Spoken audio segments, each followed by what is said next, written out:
Hey, everybody. Three Geeks Conversation. I have Greg Ehrbar with me. How are you doing, Greg? Very well, Justin. Thank you. Good. Glad to hear it. And you're a writer, and you've done a bunch of fun things with Disney, it looks like. And I'd love to hear your story. How did you get involved with any of that stuff? How did you just jump in? Where'd you get your start? I started writing probably when I was about 7, and I used to read to the elementary school class and create sort of plays that we didn't know how to end, so we just sat down. And I stapled together notebook paper and wrote books, really, with very crudely, but they were books. The teacher seemed to like them. And then as I just continued to do that. Aside from all the other part-time jobs I had growing up, I just like to write stuff. The very first thing I ever wrote that I got money for was for an Archie comic, because they used to have the Archie Club News. And if they published your letter, you got a $5 check from the Chase Manhattan Bank, and that was the greatest thing that ever happened. And I remember waiting until August for the issue of Reggie and Me to come out. And I actually got pen pal letters from all over the world. Australia, a Vietnam vet, because this was like 69, wrote to me, and because I mentioned the radio station, that was his favorite. And so it was kind of a cool thing. And I just continued to do that. I majored in English and then in communications in college, and made a lot of little films, little animated films, little live action films. They were usually comedic and mildly satirical. Awesome. And what? Oh, no, I'm sorry. I was just saying that was awesome. That's fun. Yeah, good. Oh, yeah, that kind of stuff. And then when I first went to Walt Disney World, I just said, I want to be part of this somehow. And I always loved Hanna-Barbera, probably equally, and Rankin Bass and Filmation and all the stuff that we all grew up with.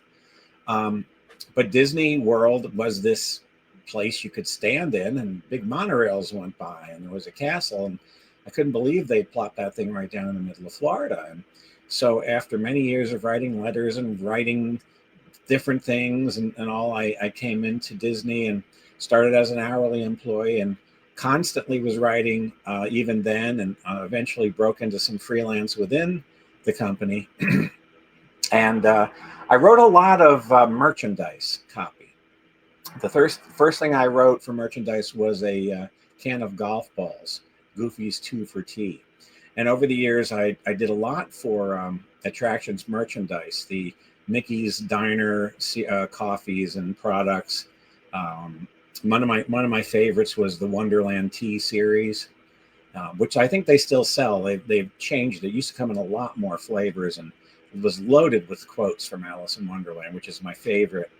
And the monorail set, the box copy for that, all kinds of things. There was this thing that was like you went 5 times over your lifetime or as a kid, and you put all your like receipts and stuff in it and photos. And the next time you came back, you'd list the things you did that time and how things changed. That was like a travel diary kind of thing. I think they may still make that. I don't know. And but my full-time job was working as a copywriter in the advertising creative department, and I literally worked on thousands and thousands of projects, and everything from television commercials and network specials and radio commercials, radio shows. I wrote the thing that you tune in on your radio in the car. I wrote the channels that you turn on in your hotel room, and the music that they play.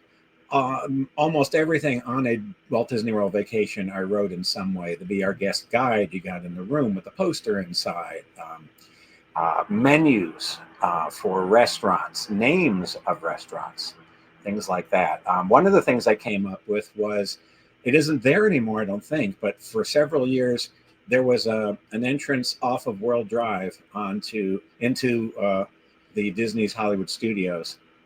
And with an art director, Bob Krozik, we created the film strip design, and they could change out the images depending on what they were promoting at the time, and that was pretty exciting.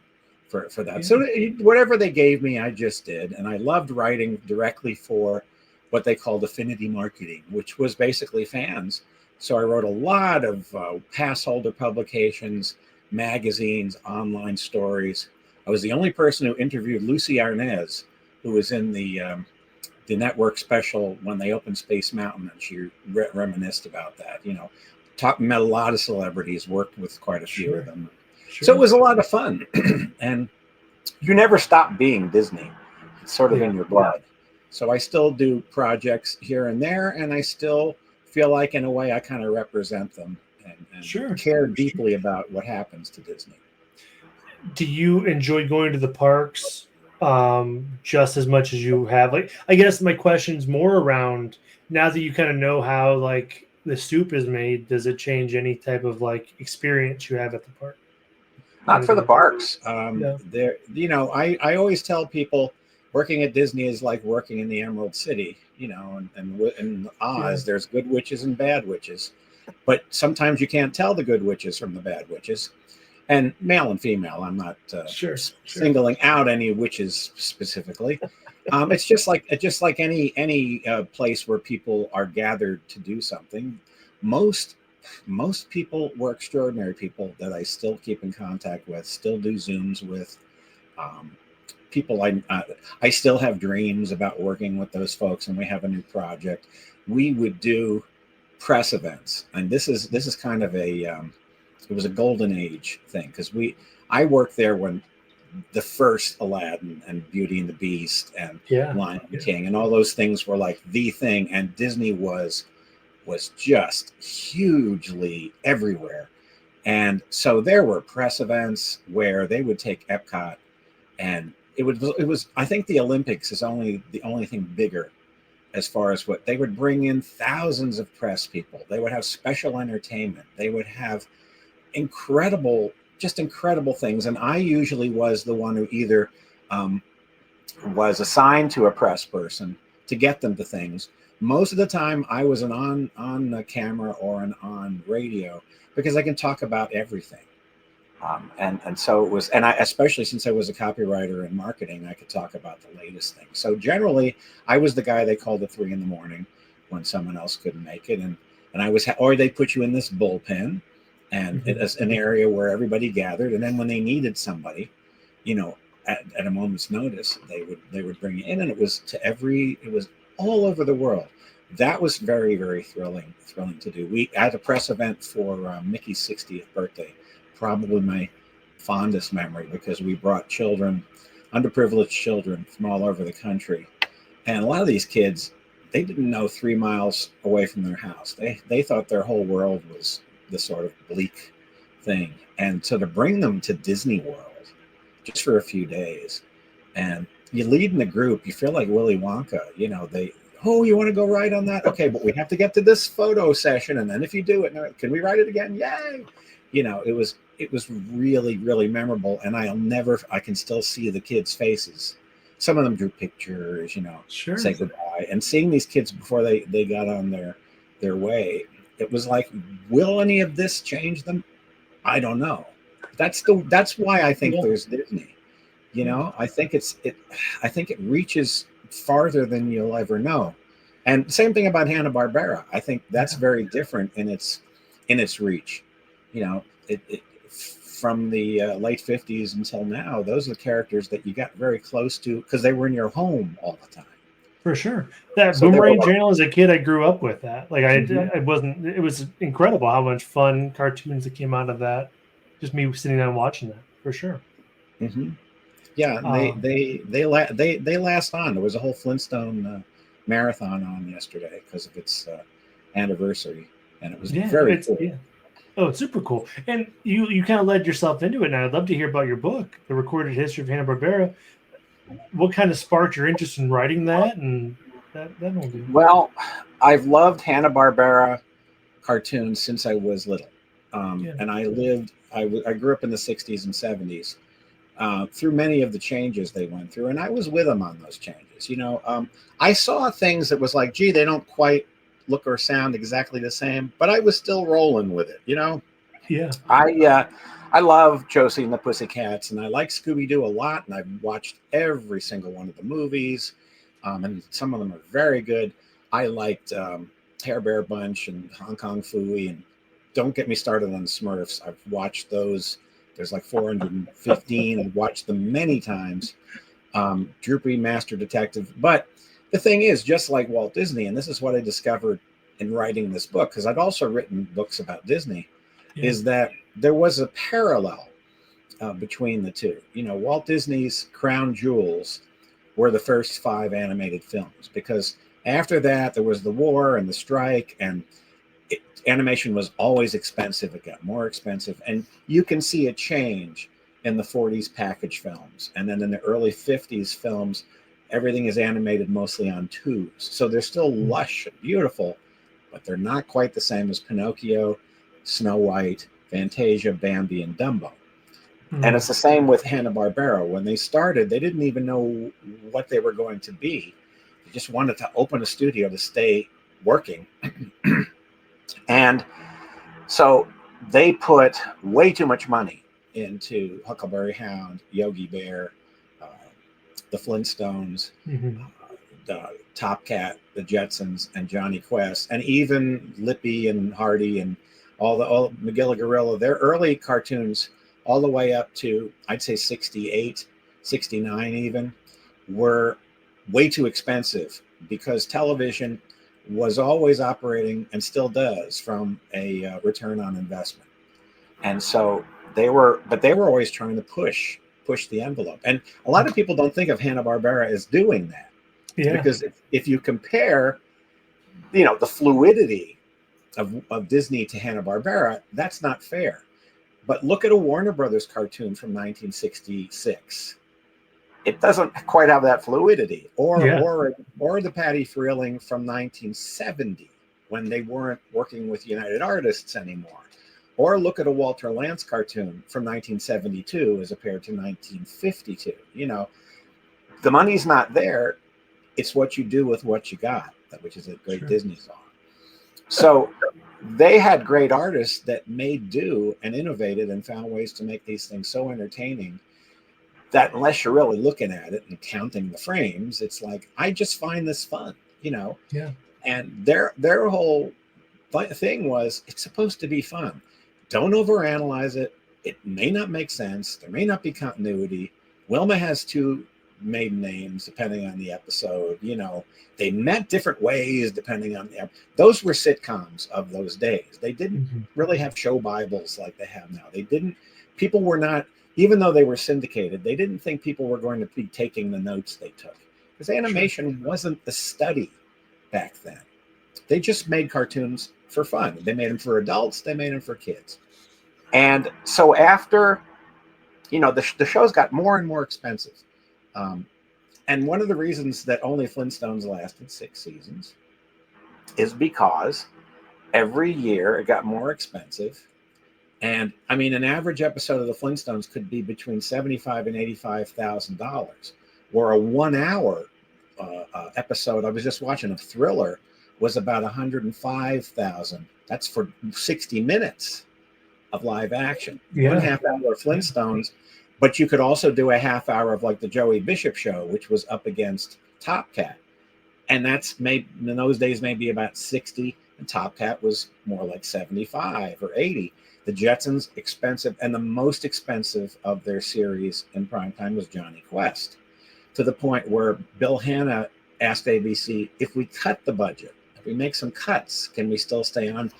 By that time, ABC was becoming bigger and they had more reach.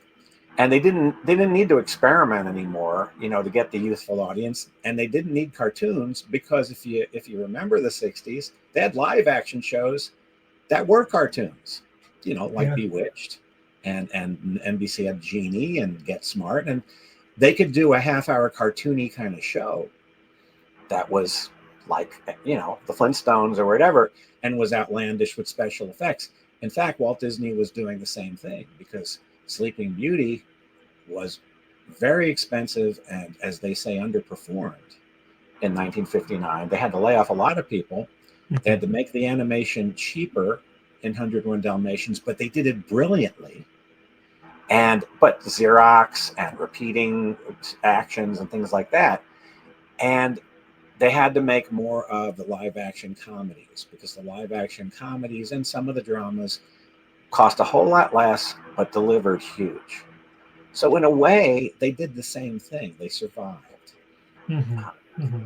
So I'm probably rambling. So no, I love it. This is a bunch of history that I'm not super perfect. I don't have a large purview to, but it's so interesting because, to your point, I have grown up on all these cartoons, and it's fun to hear some of the context and the history of said cartoon. Speaking of that, when you were doing the research for kind of your work, your Hanna-Barbera work, was there something that really shocked you or surprised you, that like either a fun fact or something that kind of came out of left field that was surprising? Well, that kind of stuff happens all the time when you're writing a book. In fact, the hardest thing about writing a nonfiction history, what to include, is not only what to include, because I ended up with more. And in fact, the University Press of Mississippi was so supportive, because it's a thicker book than they expected. Yeah. And they went with it anyway. I mean, I went over the word count. Plus, there's a discography in the back, which has never been published before. I thought there was maybe a couple of hundred Hanna-Barbera records. There's over 500 based on their characters. I didn't know that. And I had been collecting them for years. And the idea was using an area of the company's output that isn't usually noticed, just like with the book Mousetracks I did with Tim Hollis about Disney's records, except Disney's history is widely captured in a lot of places, sometimes good, sometimes not. You got to, be judicious with the books you read. Yeah. But Mousetracks covered a division. It ended up that because Hanna-Barbera really wasn't chronicled in one book from their meeting all the way up to the Scooby-Doo, the Scoob movie and the Tom and Jerry movie in 2021. I mean, beyond their lifetimes, it's almost 100 years. And it occurred to me, it's like, this story really needs to be told, and the records will be a means of bridging everything, but you don't have to listen to any of them to get the idea. Really what you're getting from the records is the point that I make, that when they had to cut back sometimes on movement, they never skimped on the soundtracks. They always had the best actors, the best music, and sound effects that everybody recognizes. So they gave you an awful lot to compensate. And the records, especially the ones that use original cast, use original music and voices, you're absent from the photo, from the picture, and you're getting the full power of what that sounds like. So it's a different experience, even if it's the exact same track. It's a different experience. And I grew up loving that. And so I started out, well, I'll just do the story of their record company for 2.5 years. But it's like, well, that's a little obscure. Let's go all the way back. And the first record in the book is the Gene Kelly one from Anchors Away. Sure, yeah. Which was the very first record that used their characters, And then what ended up happening was the bookend in 2021 was the Tom and Jerry soundtrack. And I interviewed the composer of that, and I found out some very surprising stories about what inspired him to completely change his major that was a surprise. The composer of that, Christopher Lennox, and he's done a lot of great movies. He was studying to be, I guess, in a group or in some kind of a pop thing. I haven't memorized every page, but he wanted to be in a different area of music, and he was going to college out here in California. And a friend of his said, "I have access to Henry Mancini conducting for a film. Would you like to come?" And he said, "Sure, it would be interesting." Well, it turned out that he was so impressed with how Mancini worked and how quickly the musicians could turn on a dime to make changes, and how when a suggestion was made, Mancini would fix it instantly and make it better. And also at that session was Joe Barbera, because the session was for Tom and Jerry the movie, which came out in 1992. And after that experience, he decided, I want to be a film composer. And he became one of the best and the biggest. And as it turns out, coincidentally, he scored the Tom and Jerry one in 2021. And he said that, and people will say, well, it doesn't sound like the Scott Bradley. Well, they weren't permitted to completely parody the Scott Bradley sound, but he got as close as he could with the jazz riffs and with the instrumentations. He was very, very conscious, because Scott Bradley's Tom and Jerry music is very different from Carl Stallings for Bugs Bunny. Bradley's music builds and then it stops before the impact, and Stallings is part of the impact. So it's a completely different system, but equally funny. But that's all. That's such a fun fact around that. I did want to ask a little bit of Disney stuff too. I'll pepper in some Hanna-Barbera things as well. But if I'm reading right, you did a lot of the parade stuff, and I would love to learn more about what goes on or goes into a parade, and what was your part of it, and how did that? Was it just? Well, I even want to assume what goes into one of the Disney parades, the TV specials there.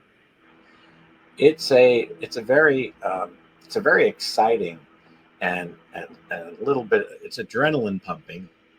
Yeah. And back when I worked on it, it was live.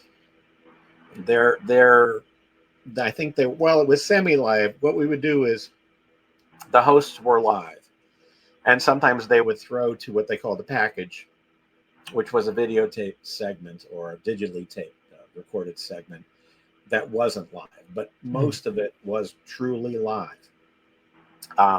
I'm not sure if they do that anymore. It seems like the program has become more of a variety show with a parade in it. This was a parade with entertainment elements mixed in, and also little tiny documentaries about the new attractions that were coming, usually starring one of the hosts or what we said, the people on the street.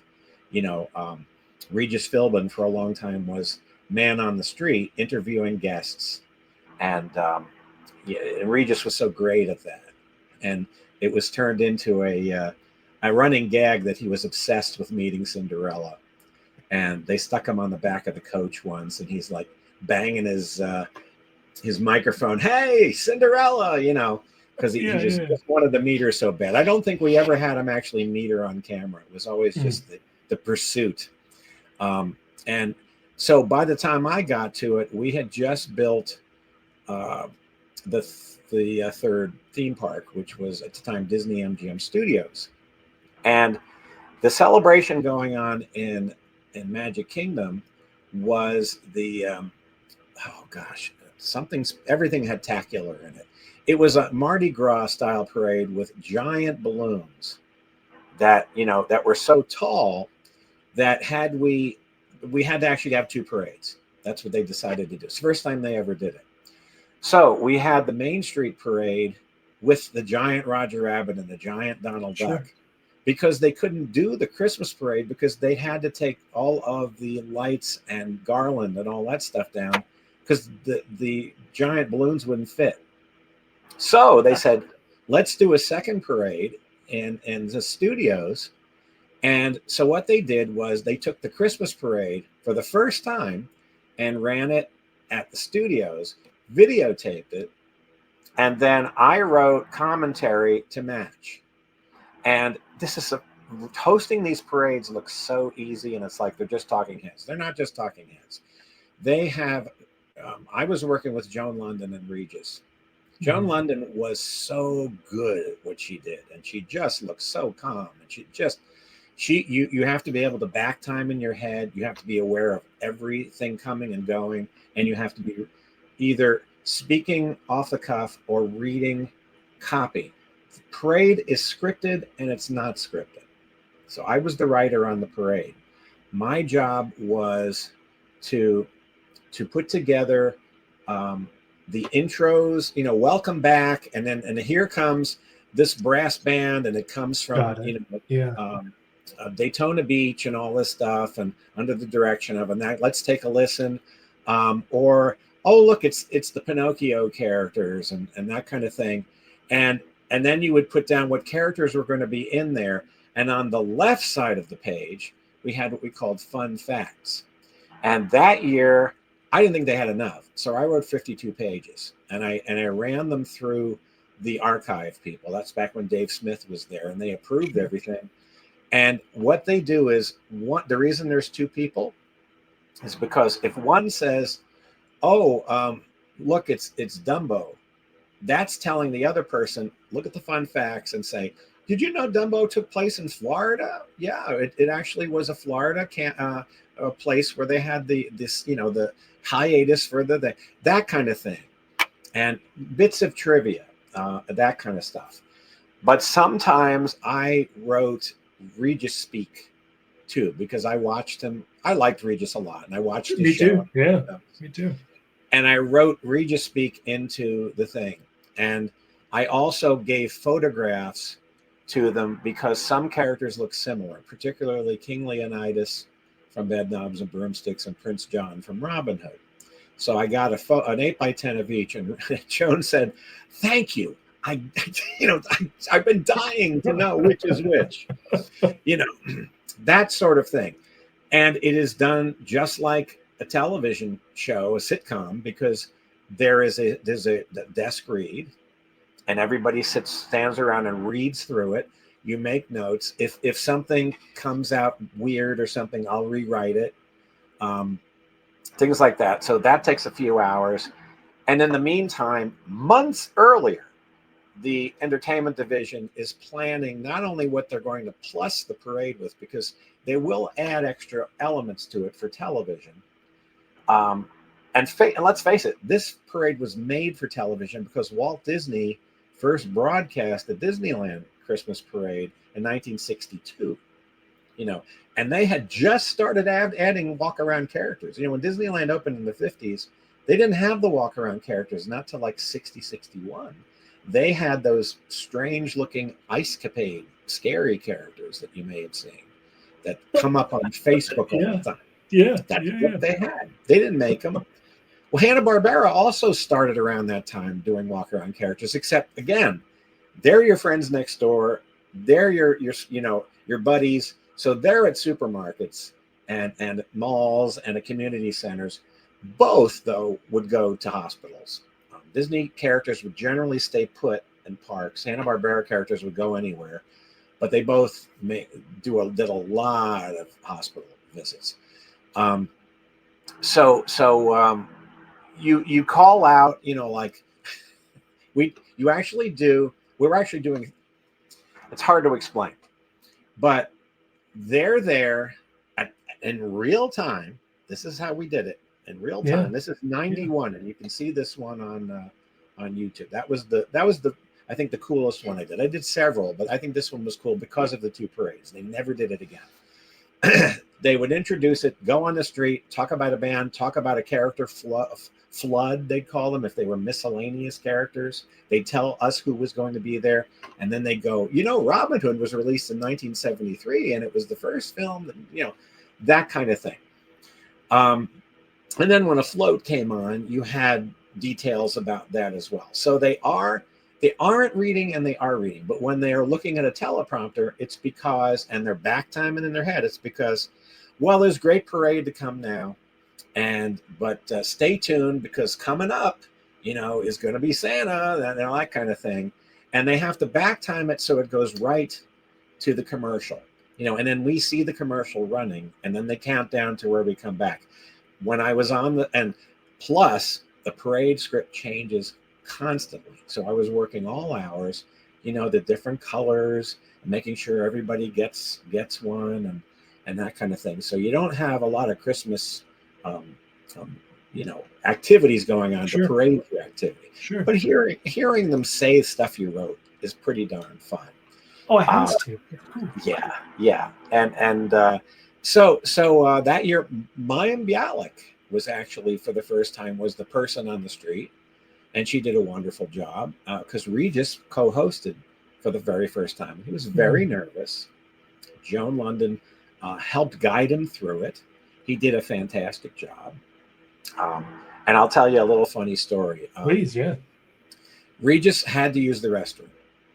and he had drank too much juice because they give them drinks, and this is a 2-hour live show.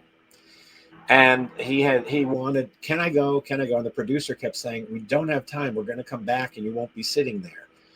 And so he said, all right. And, we let him out. We led them through, people are going, we love you, Regis. We love you. Hey, how you doing? And so he got to do whatever. Then everybody gathers for a group picture.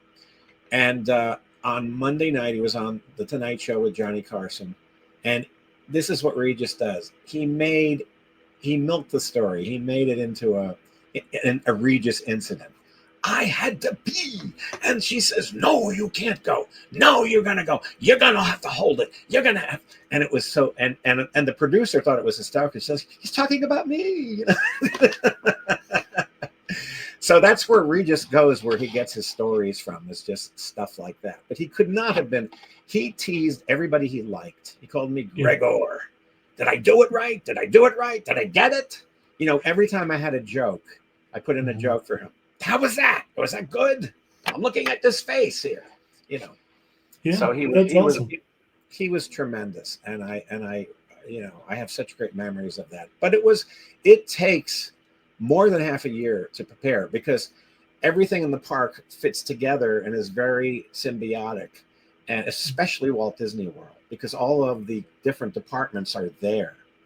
And so they converge and they start creating the decorations months in advance. Yeah. There's a whole department, a huge warehouse for that. And that ties in with it. And they stay in contact with entertainment. And then entertainment has to decide what vehicles they're going to use, what they're going to redesign, and do sketches of that. So it's not any one thing. And then as far as the celebrity guests and the musical numbers, they may be pre-recorded sometimes early in December, and annual pass holders usually somehow find out. I don't know if we let them know or what, but they want to have crowd out there. They don't want things to look sparse. So like when let's see, who do we have? We had Andrea McArdle, and we had, oh gosh, all kinds of people. They did a beautiful job. I wasn't on this one, but they did a beautiful moment with Jodie Benson singing Part of Your World. And she was singing it to children, and then she seemed to float, going through this like panorama. She was just floating along as she was singing, and all it was a Chapman crane. They put a seat on it, and they just moved her and followed her. But it was so magic. It was so simple. That's one of my favorite moments too. That was a little bit later. But we wrote the segments. I also wrote interstitials. Interstitials are little promotional things or informational things between the breaks of movies and shows. When Mission from Mars was on ABC, I wrote interstitials for Jerry O'Connell and Buzz Aldrin, of all people. That's super cool. Yeah. And I can't find the picture. I have tried. I know they took a picture. I can't find it. Another one we did was we did interstitials for Lindsay Lohan when The Parent Trap was first broadcast. Oh, neat. Okay. Yeah. And her family was very nice. She was such a real person. She was very young. And we said, gee, we hope it goes well for her. We're going, I hope it. Of course, it's been back and forth, but she's a pretty tough person. She's sure. I mean, she's on the upswing now, right? I think she's doing really, really well for herself. She is, and I'm so glad because my kids were there. She was sweet to my kids. And there's a plush in Parent Trap named Cuppy, who was her precious thing. Well, nobody brought a Cuppy, but my daughter had a Cuppy. So we brought that one. It was in a plastic bag, and she, used that as the prop Cuppy and was very careful. My daughter got it back and all that, but it was fun. It was a lot of fun. And so once in a while things would be like that. And I got to interview a lot of people and tried to ask them questions no one else asked them. I talked to Mickey Dolenz, and I said, this may be the only Disney article that mentions the movie Head in it. And that kind of thing. It was great times. I just feel very blessed I look back on things that, and especially more than anything else, things that my children were not, though, overprivileged. I didn't have the clout to get them ringside seats or stuff. They took what they could, but just by happenstance, sometimes some wonderful things happen. They were at one of the parades, and Bear in a Big Blue House was there. Sweet guy, Noel McNeil. And my little son got picked up by Bear to watch the parade with him. Things like that are just happenstances. Nothing like, get out of my way, I'm a VIP. I was not a VIP. I was a worker bee who was a professional. And when you're a professional, you don't go gaga. You don't get in people's faces. You stand back and you try to just do what you do. It's a different kind of thing. But sometimes people would extend themselves, and step up. You had two of my favorite people. You had Doug and Emmy Joe. On the show, and Disney made their album. I did not. That's their wild. cast album is on Disneyland Records. Yeah. Oh, okay. Oh. Yeah, and big fan of that show. Big fan of Sesame Street and Electric Company. Yeah. They're wonderful to talk to. They're the best. I love talking to them. It was great. And it's so wonderful to find out what genuine people they are. Yeah. It was so. I mean, they spent almost as much time after we hung up just chit chatting than we did talking. It was good. It was very, very good. Yeah, and so unpretentious about it. Well, we just had this show. We had no idea. Right. Right. Yeah. Right. Yeah. Right. They didn't turn it into this big empire, like they do now at some of these craft shows and rally shows. It's like, we had a show, and I think I saw a plush. I love that. Yeah. Well, Bob McGrath appeared at Epcot, and I had been in touch with him before because I'd had lunch with him in New York. And the reason I clicked with Bob is because he used to work for Mitch Miller. And I have a huge library of golden records, as well as Sing Along with Mitch, which are virtually the same records. And so I knew a lot of the personnel, and we talked about a lot of those people and, the music mostly. And Bob has such an incredible career. So when he came down to perform, I just stood there to say hi. And you have to have a respectable distance. Cast members, there's too many cast members, and if they all bothered people, it would be very bad. But Bob came to me and talked to me and stuff. That's okay, if they approach you. Same thing happened with Ron Dante, who of the Archies, who performed there, and we'd become longtime friends. He was on an episode of my Hanna-Barbera podcast because he was the Chan Clan. Oh, fun! Yeah. Yeah. What a terrific guy, and what a fantastic career he's had. So, that's what I mean. The Disney and the Hanna-Barbera kind of, there's even, their names were even inscribed at the Disney Hollywood Studios until only recently, because they used to have the American Television Arts and Sciences memory area, with the Mary Tyler Moore bust and the, the Dick Van Dyke one and on each year's honorees were listed, and one year it was William Hanna and Joseph Barbera, and they also filmed a commercial for the Tom and Jerry movie from '92 that I told you about. The Disney marketing people made a commercial promoting Tom and Jerry live at the park. Oh, sure. Yeah. So there's been spillovers. For sure. And I did want to ask you, because you wrote a book about one of my favorite Disney movies, or Pixar rather, A Bug's Life. What did you learn about doing that book? Well, when you do a book based on an upcoming film, you don't have the film. Yeah. So you have to read the script, and if you're very lucky, get in touch with someone who's on the story or is connected with the film. That doesn't happen very often. So on A Bug's Life, I read the script, and it's a great script. Got to know what the characters are, and then I proposed any number of book ideas. And this was a series of books they sold in supermarkets. Sure. And so the idea was that, and it actually came from from a came kind of from a real life issue, because my father came home from work once, and a lady in his office had some roses, and she said, "Oh, anybody can take one home if they want." So he took one, and my mom says, "You brought me a used rose?" It was like Maud, Walter. You brought me Sure, yeah. And it became a family joke, So it's about Flick constantly trying to please at a picnic, and he keeps messing up, And it was a lot of fun to write, but I did write it with no idea how the movie was going to. I knew it would look, because I kind of had an idea from I saw some sketches and things, but mostly it was just a script. I wrote the Tarzan comics that way, the Incredibles comics, and I wrote extra Tarzan stories back when they had Disney Adventures. I did a Rashomon kind of a Tarzan story that took place from different points of view. That was fun. That's awesome. Yeah.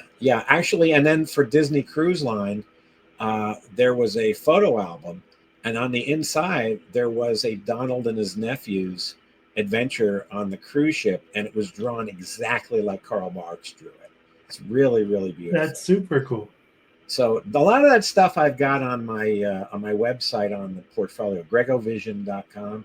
Some of that stuff I have on there. Some of the Archie stories I did, and I did a lot of comics and a lot of a few storybooks, read-alongs, Cinderella's Christmas, and two again, Hanna-Barbera, the Flintstones and Viva Rock Vegas. The read-along was made by Disney. And so was the Grinch with Jim Carrey. It was a Disney recording. And they're the ones who asked me to do it. Read-alongs are the same thing. You get Atlantis was another one. You get a script, and that's pretty much it. And you have to guess how the dialogue is going to sound, and make a decision of what lines to put in. Interesting. Okay. Man. It's stressful.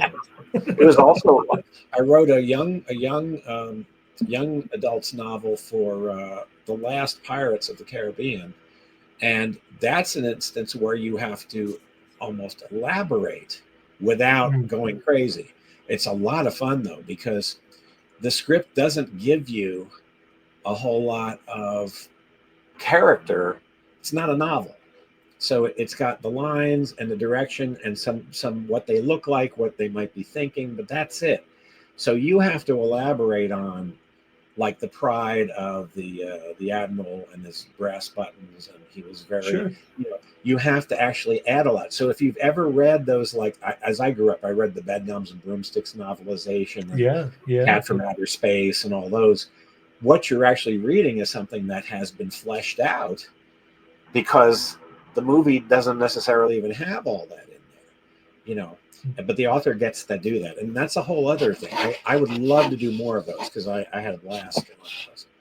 Now, how does one get that? Does Disney contact you and say, "Hey, we have a book idea, we want you to do it," or do you just kind of? Well, it depends on the circumstances surrounding how they're handling freelance. Sometimes they're accepting it. Sometimes they have to do it internally because of budgets. There are people who know your work, and sometimes you remind them, or take them to lunch. Take people to lunch. People usually need to eat and enjoy it, and don't do it with the I want to attitude. Do it with the just chat, and you know how to reach me, and this is the kind of stuff. Do it as that. Never seem desperate or I want. They know that. They know why you're there. But somebody had Katie Lee, who's a dear lady. She's the voice of so many characters. Sunny Gummy, Gummy Bears, and she's been Connie on Adventures in Odyssey for like 30 years. And she said, "Be a friend and make a friend." That's the best way to do it. That's a great philosophy. Yeah. I have found that when I haven't done that, it hasn't worked. When I have done that and just establish a relationship, how you doing? Gee, that must be something to go through that. I'm doing okay, and all that, and that sounds interesting, but not not to push, it's an art form to know just how, oh, I heard this was going on.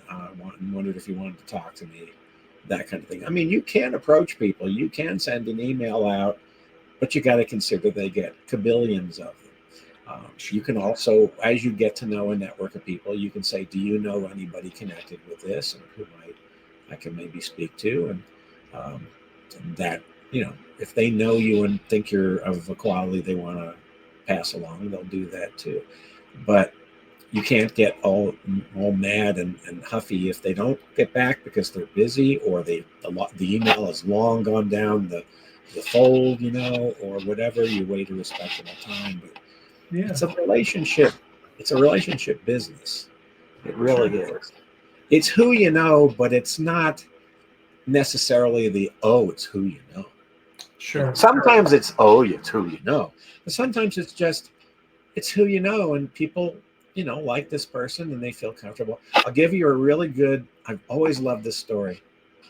And it's why people like Betty White were always working, and why people like them. Professional, on time, prepared, but a joy to have around. We were talking about Electric Company. I don't know how well you know the cast, but the first season had a certain comedian who was kind of been disgraced.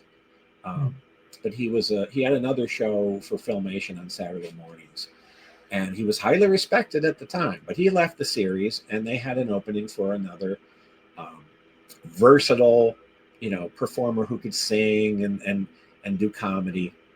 And Skip Hinnant, who played Schroeder on off Broadway and played Fargo, North Dakota, and the boy in the chair, and one of the greatest things ever, Love of Chair.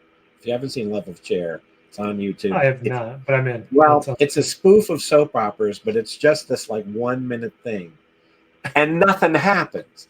The boy is sitting. The boy is getting out of his chair. Will he get out of his chair? Maybe he won't get out of his chair. And what about Naomi? I mean, every one of them was like that. It was so ridiculous. It was funny. Anyway, he was the boy in the chair. So he said on one of the DVD commentaries that a couple of people, they whittled it down to two performers. One guy was really experienced, maybe made a little full of himself, but really good. And the other guy was a young Cuban performer, about 20 years old, named Luis Avalos.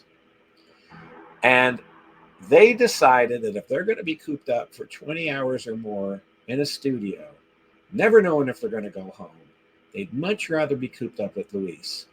And they made the best choice because he was so likable, he was so versatile, and he died fairly young, but he was so great as a guest performer on a comedy or something. The guy was a natural. One of his best episodes was the one where George Jefferson is going to go in the ring with him, and each one of them is being paid not to hit each other, and they end up doing this sort of conga thing with it's a really funny episode. I love Luis Avalos. I wish he was still with us, but you can see that comes across, and that's something to think about. If you're and it doesn't, you got to be sincere about it. You can't just go flapping your arms and fake it being nice to people, but you got to find something to be positive about. And not everything's going to go your way. Most things won't go your way. Biggest mistake is belaboring it, talking about it over and over again. I mean, I'm giving you advice that I love it. No, it's I knew. I love it. I wish I knew it when I was younger. Yeah. Stuff like that. It's very appreciated.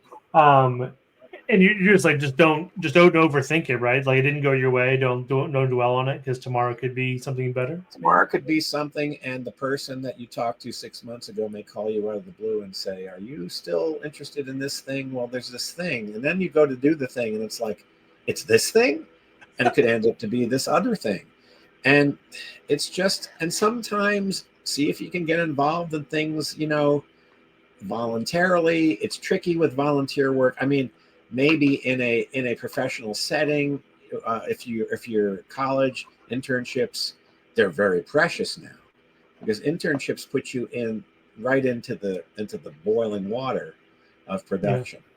But if you also get exposed to the production process, and you find out whether or not you like it. That's a whole other thing. You can change your mind. No one's going to mind if you change your mind. It's like, gee, this wasn't right for me. Maybe this other thing will be. That makes sense. I did want to ask you before we get out of here. You wrote for Tom and Jerry. How cool was that? Like, we have to talk about that, or I killed it. Writing for Tom and Jerry was just like writing for Archie.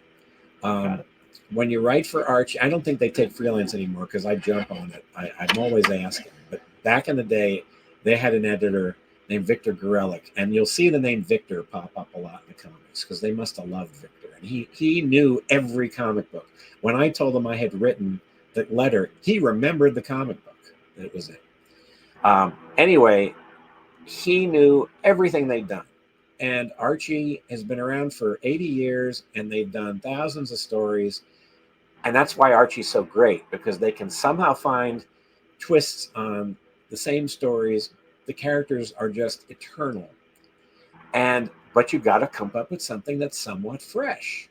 Don't do any shopping ones. We got too many of those. Don't do any diet ones. We can't do any more of those.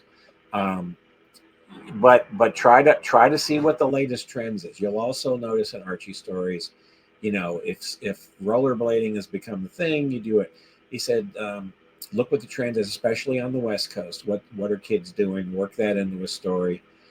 My favorite Archies, though, are the character ones where you actually find a way to play with what you know about the character.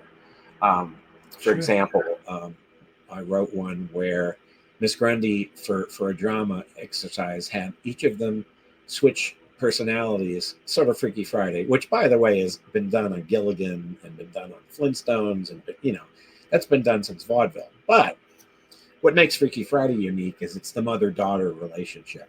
That's the key. Well, Betty had to pretend to be Veronica and vice versa. Archie had to pretend to be Reggie. Moose had to pretend to be Dilton. Jughead, I'm trying to remember. I think he was the judge. Okay. And it was so much fun having them do what they thought the other person was like. Betty's going, I'm so shallow. I just want to buy things. And, maybe I can torture Archie. And Veronica's like, la, la, la. I want to go help people and I want to spread sunshine. That's fun.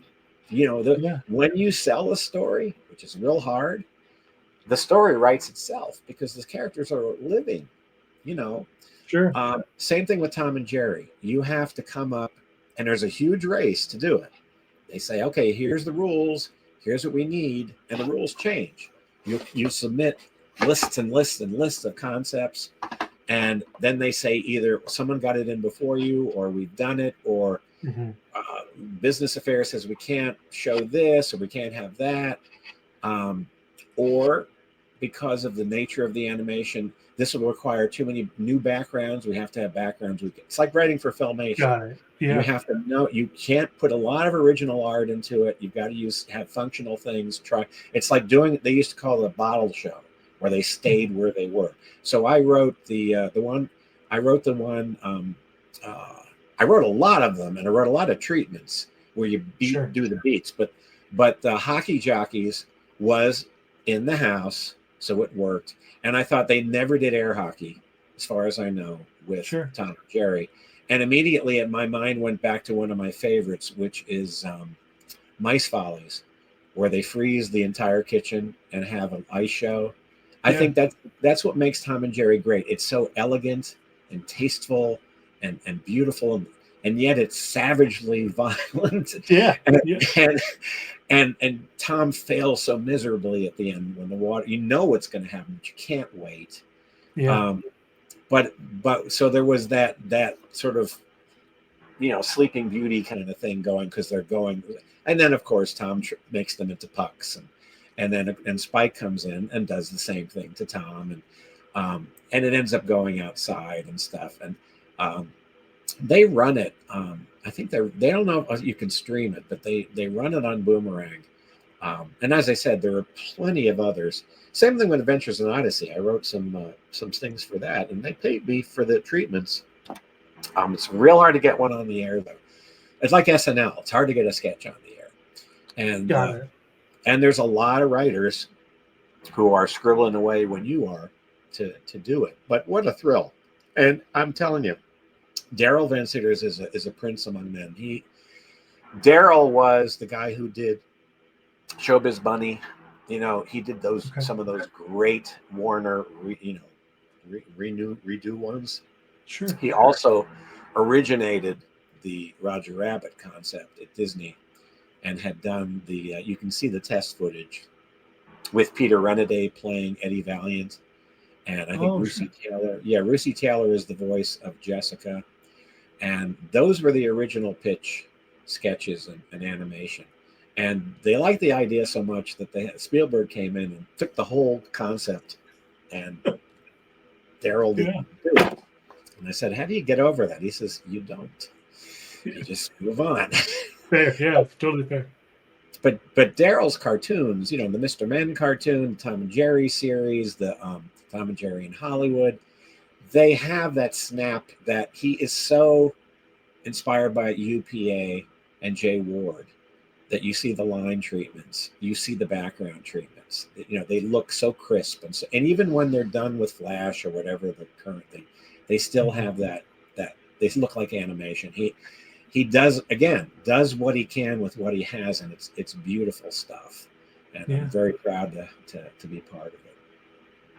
That's awesome. I do want to ask you, because I think we're coming up on time, but what do you have coming up? Anything that you really want to speak to or like talk about that we haven't covered, or anything you were trying to like put out into the world in terms of coming projects? Well, there's a lot of things I can't talk about. Okay. And I do have books in the works that are approved by the press. As soon as you do them, we'll go with them. Actually 3 concepts. I am teaching multiple classes year round at various colleges, either online or in person. In the LA area, I'll teach in person. I did a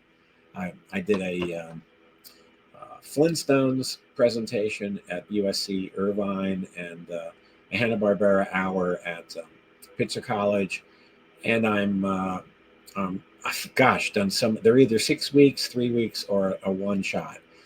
So far, I've done many of the Hanna-Barbera 6-week programs. I did a Christmas specials one last year, 2 weeks of Rankin Bass on that because they did so much. I did how pop music, TV changed pop music. The Monkees and the all those groups that somehow showed up on sitcoms, and why that was. And then I did escapism. This is a kind of a fun set. If you think about it, the 60s were the central nucleus of the most escapism concentrated in one decade. I mean, the 70s had plenty of it too, and it had Star Wars. But I'm talking about wacky, outlandish fantasy, supernatural, people disappearing and appearing, cars that flew, nuns that flew, cars that were somebody's mother, and one brother's an angel. I mean, and Mr. Ed, and it was, and there is a connection between Walt Disney, Hanna-Barbera, and what happened in the 60s, because as I explained, they were getting a cartoon result with live action, and so was Walt Disney in live action. Suddenly, Absent Minded Professor could have been cartoon characters, but doing it in a black and white film cost way less, and those movies made a ton of money. So then he had to go in between. Okay, we'll do Mary Poppins, we'll do Jungle Book, but we'll also do Monkeys Go Home and Merlin Jones, and lovely films, but certainly, and usually the same people who made them. Love Bug was the same staff. And a great movie. So, it was that, all of that was the 60s. I mean, and it was a fascinating decade. And so I talked about what led up to it and what came up with it. And my next class for Florida State, which is an online 3-week class, and you can visit their site and find out how they do it. Actually, there's several classes, and they're kind of fun. They're for 55 and older, and we've got one guy who does comedy things where he knows so much about it. My friend Mike Lyons, who's another historian, does things. And you sign up for that, and then you pick the classes you want. Mine is going to be about the various film and television, primarily versions of A Christmas Carol. And I'm going to go back. Yeah, I'm going to go back to the Magic Lantern days, because Magic Lantern was theater. It was like a movie theater in those days, and they had special effects and some stage and some radio, some recording, but mostly with film and television, because it's one of the most adapted stories in the history of humankind.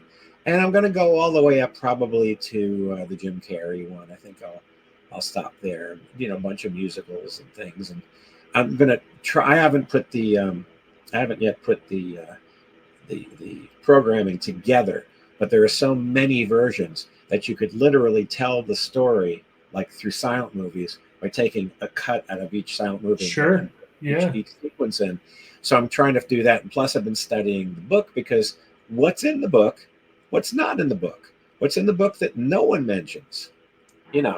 I just learned something interesting the other day. When Scrooge hollers out the window and asks the boy to get the turkey, he says, "Go get it." And he says, and the boy goes, in Mr. Magoo, he goes, "Walker." And I'm like, what's that mean? And turns out that the phrase is like Walker, and it comes from some name, and it's slang for, you got to be kidding me, or tell me another one. So it's kind of a sarcastic phrase, but for years I've heard Walker, and I had no idea what he was saying. That's awesome. Do you have a favorite version? I have two. I have the Magoo and the Albert Finney Scrooge. I have a very soft spot for The Stingiest Man in Town, because it was done in 1956. Originally, Rankin Bass remade it in 79 with Walter Matthau, but I'm partial to the original with Basil Rathbone, because Tutti Camerata was the musical director, and this music is so good in that. Yeah. And I love that. And I also I think there's that one that John Williams did was quite good. Mickey's Christmas Carol is very good. But if I had to pick, I can't pick one, but I can pick Magoo, and Magoo's music just cuts right into your soul. The songs are so good, and it's so accurate, word for word from the book. And Scrooge is just, I love Oliver. So Oliver and Scrooge kind of go together. They're brilliant movies. That's awesome. Anything else you got going on coming up? Well, the other thing I can't talk about is there may be a couple of media appearances later this year and maybe early next year that people might be able to tune in for, but I don't know. I haven't fully signed anything yet, so I don't want to say because I haven't totally gelled them. But they're both really cool. And well, when you ink to paper it, please come back on. I would love to talk to you more about all of your stuff. But yeah, anything else you got going on? Sorry, I didn't mean to interrupt. That's kind of the gist of it. You know what I got to mention is I got to do all my. Because we got the book, we got the Hanna-Barbera book that we talked about. You've seen that, with the little bird on the cover, which and the record-playing bird is the first animal tool character ever on the Flintstones, and this blue design, is based on the Hanna-Barbera label design. Interesting. Okay. Of course, this is Mousetracks, the story of Walt Disney Records. This was written and was published in 2006, but it is still in print. And it tells the story of a lot of unknown heroes of ours and a lot of well-known people, Annette and Fess Parker and the Sherman Brothers, but also a lot of people who deserve credit. And because of this book, 3 people became Disney legends. Tutti Camarata, who was the musical director, Jimmy Johnson, who was the president of the record company, and also launched the direct mail division and was responsible for putting together Bob Thomas's Art of Animation book. So he doesn't get a lot of credit for that. But this is Jimmy Johnson's biography, Inside the Whimsy Works. And that, it's glary. That is one of the very first autobiographies by a Disney staff member that was ever written, because Inside people didn't write books at the time in the 70s. Hardly anybody wrote books. Gotcha. Yeah. Well, Jimmy Johnson wrote his memoir in 1975, and then he passed away, and it sat in the archives for years. There was nothing wrong with it. They just didn't see any need to publish it, but it needed editing because it had a lot of stream of consciousness and things were out of order. So Didier Guez and I edited it, and it's a really good capsule of what an executive's career is like. I mean, he went all the way back to Snow White and through to Walt Disney World. And he was instrumental in like choosing the music for Country Bear and America Sings, and creating the Wonderland Music Store on Main Street, things like that. So there's that. And then, of course, this is my new pop culture classics podcast. That runs concurrently with the Fantastic World of Hanna-Barbera, which has been on now for three years. And when I have a guest that isn't really Hanna-Barbera related, then they put them on the pop culture podcast. I just had three. What did I have? I had the two of the sons of Lee Mendelson, who was the producer of the Peanuts specials, and they're releasing record albums with the original soundtrack music, which is I couldn't have wished they would do this. Yeah, that's awesome. For sure. Yeah, they're really, really wonderful. And so they came on to talk about the project, talk about their dad and his history, and Charles Schultz, because they were all friendly. The families all got together. Vince Guaraldi and all those people. So he was on. In future, I'm going to be having another Hanna-Barbera artist and a voice actor and a gentleman who was the son of Harry Ackerman, who was the producer of the aforementioned Bewitched, Flying Nun, Father Knows Best, all of these cool sitcoms from the 60s and early 70s, and what kind of guy he was. And he was very close to his dad. And his mother was Eleanor Donahue, who was Princess. That's awesome. That's awesome. On Father Knows Best. And so that's kind of cool. And he tells a lot of the story, but he has a book that's on Amazon that tells that story too. His name is Peter K. Ackerman. So those are coming down the pike. Lots going on. It's I'm juggling getting these. I like to edit them nicely and get them ready to put them on so they're nice and pristine. So sometimes it takes a while to get them on the air. But I like them to be to sound like little documentaries. So. Sure. No, I'm excited to hear that. Have you enjoyed podcasting? Have you done it a long time? Sorry to deviate from any of the thing, but I would like to hear your experiences podcasting. I actually always wanted to. And I had done radio in the past.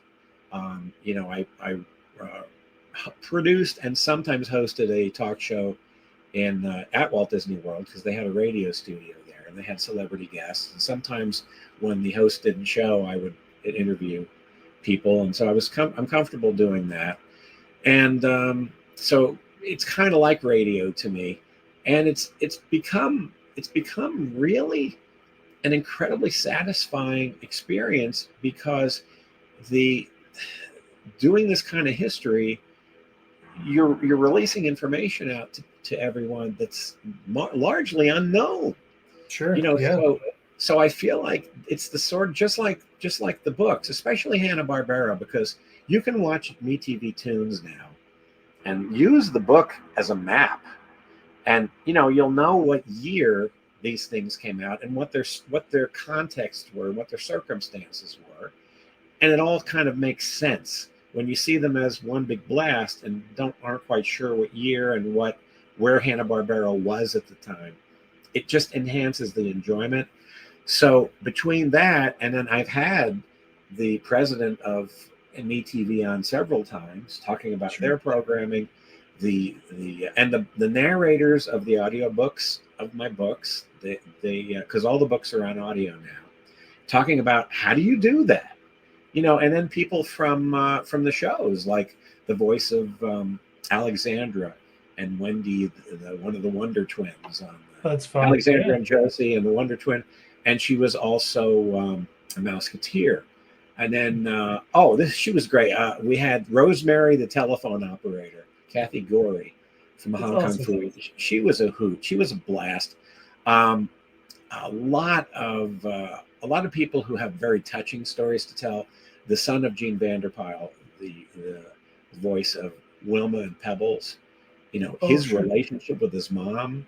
You find out these people, just like Dawes Butler's son talks about him, and Henry and John Stevenson. These people were really wonderful people, and they were very close to their kids, and the kids have very fond memories.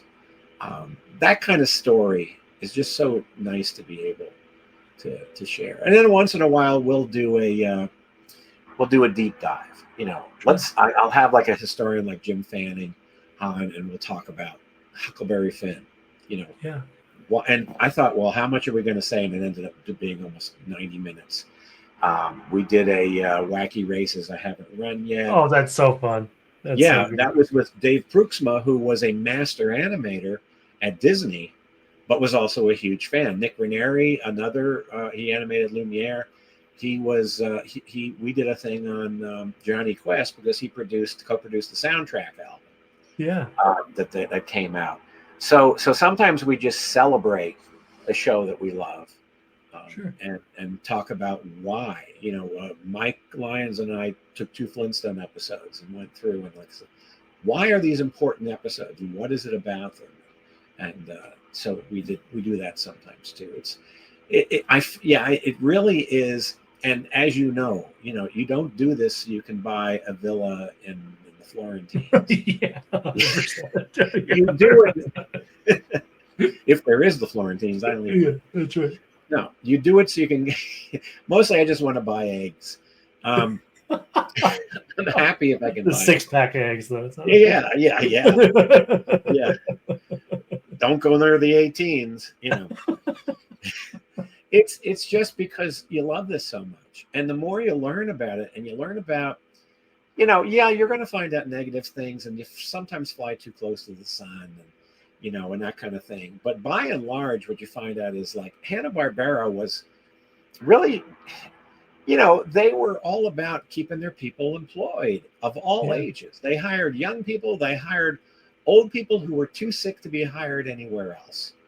Their main, and Mark Evanier, this is in the book, Mark Evanier tells this great story about asking Bill Hanna, you spread yourself so thin with these shows. What if you just didn't do one and put a little more into the others? He said, okay, Mark, look over there at the layout department and tell me who to fire.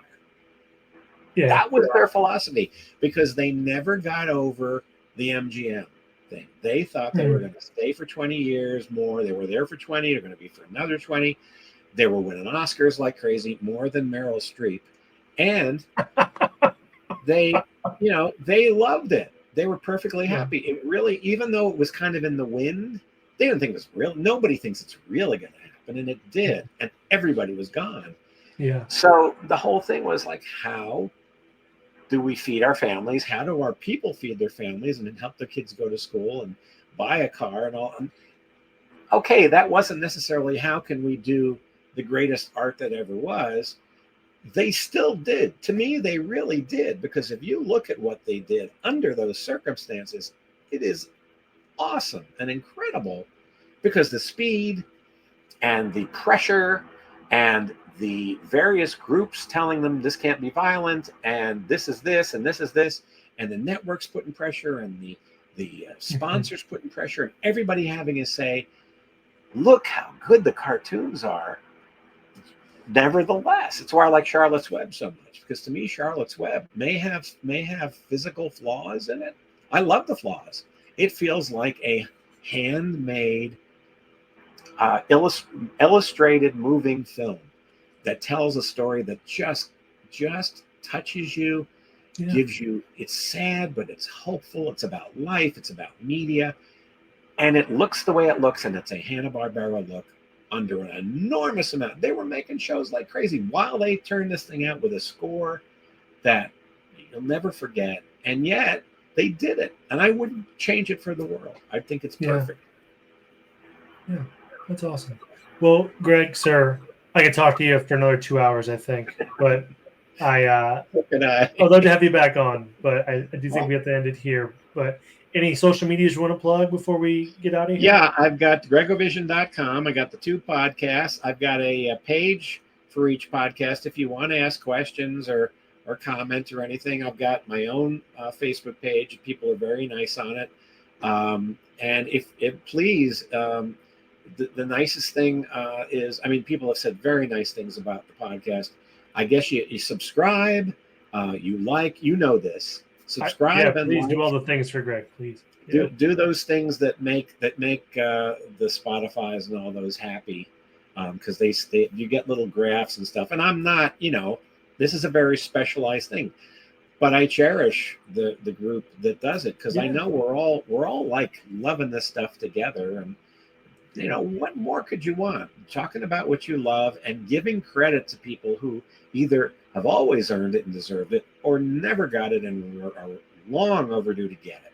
That's the way I feel. I couldn't say it better myself. Thank you, sir, so much for being here. Thank you, everybody. Have a wonderful day. Thank you. See ya.